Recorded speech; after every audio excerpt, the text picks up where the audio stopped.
Guys, welcome to my YouTube channel. இன்றைக்கி எங்கள் வீட்டில் வந்து பரண்டை துவையல் செய்கிறாங்க. எங்கள் அம்மாவுக்கு ரொம்ப நாளாக கை கால் வலின்னு சொல்லினே இருந்தாங்க. நாங்கள் வந்து என்ன சொன்னோன்னா, பரண்டை சாப்பிட்டா உடம்புக்கு நல்லது, கை கால் வலிலாம் இருக்காதுமா, ஏன்னா வந்து அதில் நிறைய நார்சத்து இருக்குது, அதனால் வந்து இன்றைக்கி எங்கள் அம்மா துவையல் செய்யலாம் அப்படின்னு சொன்னாங்க.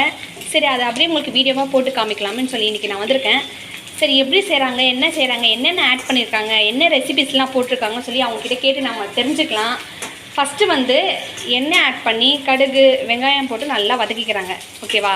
இந்த வதக்கிட்டே இருக்கும் போது என்ன பண்ணணும்னா, சைமல்டேனியஸ்லி வந்து நம்ம பரண்டையை வந்து எண்ணெயில் போட்டு நல்லா வதக்கிக்கணும். ஏன்னா அதில் வந்து கொஞ்சம் அது பச்சையாக வந்து போட்டு சட்னியாக துவையலாவோ அரைச்சி சாப்பிட்டா அது நல்லா இருக்காது. அதனால வந்து ஒரு மாதிரி சொறி வர மாதிரி ஆரம்பிக்கும், சொறிவு வரும் நாக்கில். அதனால் வந்து பிரண்டையை வந்து எண்ணெயில் போட்டு நல்லா வதக்கிக்கணும். எந்த அளவுக்கு நம்ம வதக்குறோமோ அந்த அளவுக்கு வந்து டேஸ்ட்டாகவும் இருக்கும், சாப்பிடவும் நல்லாயிருக்கும். ஸோ வந்து புதினா சட்னி எப்படி அரைப்போமா, அதே ரெசிபி தான். தேங்காய், புளி, உப்பு, பரண்டை போட்டு நல்லா எண்ணெயில் போட்டு நல்லா வதக்கிக்கணும். வதக்கிட்டு மிக்சியில் போட்டு அரைச்சிக்கணும். இதில் ஏதாவது தால்கள் சேர்க்குறீங்களா? இல்லை போடலாம். உளுத்தம்பருப்பு ஓகே.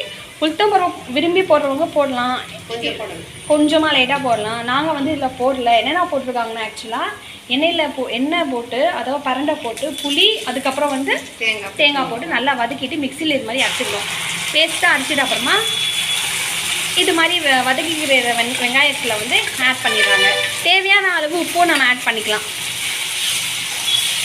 இது நிஜமாக செஞ்சு பாருங்களேன். இது ஒரு துவையல் தான், நல்லா டேஸ்ட்டாக இருக்கும், ரைஸில் நல்லாயிருக்கும், இட்லி கூட தொட்டு சாப்பிட்லாம். ஆனால் மேக்ஸிமம் வந்து 1 டேக்குள்ளே சாப்பிட்டு முடிச்சிடுங்க. ஏன்னா மறுநாள் சாப்பிடும்போது அதில் ஒரு ஸ்மெல் ஒரு மாதிரி வர ஆரம்பிக்கும். ஒரு மாதிரி கொஞ்சம் ஆலோவேரா மாதிரி ஒரு மாதிரி ஸ்மெல், ஆலோவேரா ஜெல்லில் எப்படி ஸ்மெல் வருமோ அந்த மாதிரி வரும். ஏன்னா பிரண்டையோட நேச்சுரலே அப்படி தான். ஸோ ஒரு நாள் மேக்ஸிமம் ஒரு நாள் சாப்பிட்டு ஃபினிஷ் பண்ணிடுங்க. அது வச்சு சாப்பிட்ற பழக்கம்லாம் வேணாம் இதில்.